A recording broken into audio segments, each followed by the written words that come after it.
न संघर्ष न तकलीफ तो का खाक मजा है जीने में, बड़े बड़े तूफान थम जाते हैं जब आग लगी हो सीने में। Hello dear student, Radhe Radhe, जय श्री कृष्णा। आशा है आप सब स्वस्थ मस्त तथा जबरदस्त होंगे। आज का टॉपिक है इलेक्ट्रिक चार्ज एंड फील्ड से विद्युत क्षेत्र तथा विद्युत बल रेखाएं, electric field, electric line of force. ये बहुत ही इम्पोर्टेंट है, ये जानना बहुत ही आवश्यक है कि विद्युत क्षेत्र कहाँ से निकलती हैं और कहाँ पे समाप्त होती हैं। तो सबसे पहले हम बात करें विद्युत क्षेत्र की, तो विद्युत क्षेत्र किसे कहते हैं? ये किसी चालक, कोई भी चालक होगा, किसी चालक के चारों ओर का वह क्षेत्र, चारों ओर का वह क्षेत्र जहां आकर्षण अथवा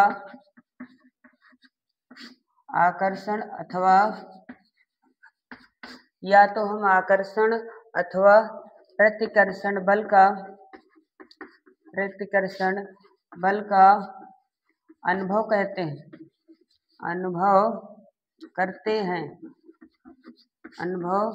करते हैं, वहीं पर उसी को क्षेत्र को क्या कहा जाता है? जहां पर ये अनुभव करते हैं। जैसे एक चुंबक होता है, चुंबक क्या होते हैं? चुंबक में क्या होता है? एक साउथ होता है, दूसरा नॉर्थ होता है। यानी चुंबक में जैसे दिशा होती है कि प्लस से चलकर नॉर्थ में समाप्त होती है, एस से चलकर नॉर्थ में समाप्त होती है, उसी प्रकार बल रेखाओं के भी गुण होते हैं। तो इस प्रकार है कि यहाँ पर जैसे दो चुंबकों में नॉर्थ होता है तो क्या होता है? प्रतिकर्षण, और एस एन होता है साउथ और नॉर्थ होता है तो क्या होता है? आकर्षण होता है। उसी प्रकार ये भी एक गुण रखने वाला है इलेक्ट्रिक, एक प्लस माइनस, क्योंकि आवेश दो प्रकार के होते हैं, एक धनात्मक आवेश तथा एक ऋणात्मक आवेश होता है।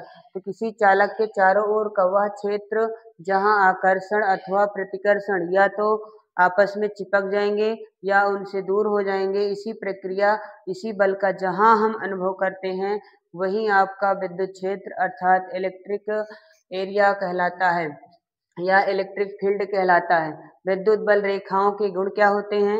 विद्युत बल रेखाएं हमेशा धनात्मक से चलकर ऋण पर समाप्त होती हैं, यानी धन से चलकर ऋण पर समाप्त होंगी। इनके बीच आकर्षण होगा क्योंकि प्लस है माइनस, ये वक्र रूप में चलती हैं। विद्युत बल रेखाओं के गुण हैं कि धन से चलकर ऋण पर समाप्त होती हैं, यानी आपका अगर सिर्फ प्लस अकेला है तो विद्युत क्षेत्र प्लस से दूर हो जाती हैं। विद्युत क्षेत्र क्या होती है? प्लस से दूर जाती हैं। विद्युत बल रेखाएं जो होती हैं वो विद्युत क्षेत्र प्लस से क्या होती है? दूर जाती है। तथा अगर यदि माइनस है, यदि कोई आवेश माइनस है तो विद्युत क्षेत्र उसकी तरफ आती हुई ही, यानी आएंगी अंदर की ओर, यानी जो विद्युत क्षेत्र की जो दिशा होगा वो अंदर की ओर होती है। तथा अगर प्लस है तो विद्युत क्षेत्र कहाँ होता है? प्लस से बाहर की ओर होता है। विद्युत क्षेत्र प्लस में क्या होगा? विद्युत क्षेत्र रेखाएं बाहर की ओर होंगी। तथा जो माइनस होता है विद्युत क्षेत्र कहाँ है? अंदर की ओर होता है। अगर एक प्लस तथा दूसरा माइनस है तो विद्युत बल रेखाएं क्या होंगी? प्लस से चलकर माइनस पर समाप्त होंगी, प्लस से चलकर माइनस से समाप्त होंगी, प्लस से चलकर माइनस पर समाप्त होंगी। जिस प्रकार चुंबक में होता है, साउथ से चलकर नॉर्थ पे समाप्त होती है, साउथ से चलकर नॉर्थ में समाप्त होती है, और फिर नॉर्थ से अंदर की ओर होते हुए माइनस से प्लस की ओर अंदर से चलते हुए, इस प्रकार ये चलती है। अगर माइनस होगा तो विद्युत क्षेत्र अंदर की ओर होता है तथा प्लस होगा तो विद्युत क्षेत्र बाहर की ओर होता है। इस प्रकार हम कह सकते हैं कि विद्युत बल रेखाएं धन से चलकर ऋण पर समाप्त होती हैं। और ये दूसरी सबसे इम्पोर्टेंट कंडीशन ये होती है कि बल रेखाएं एक दूसरे को कभी स्पर्श नहीं करते हैं। जैसे चुंबक में बल रेखाएं कभी एक दूसरे को स्पर्श नहीं करते हैं, उसी प्रकार विद्युत क्षेत्र की भी रेखाएं एक दूसरे को स्पर्श नहीं करेंगे, ना ही ये एक दूसरे को काटते ही हैं। बल रेखाएं भी एक दूसरे को ना ही स्पर्श करते हैं और ना ही काटते हैं। अगर वो एक दूसरे की स्पर्श करेंगे, काटेंगे, तो फिर से पुनः एक विद्युत क्षेत्र बना लेते हैं। इसी कारण है कि ना तो ये स्पर्श करते हैं, ना ही एक दूसरे को ये काटते हैं, और ये धन से चलकर ऋण पर समाप्त होते हैं।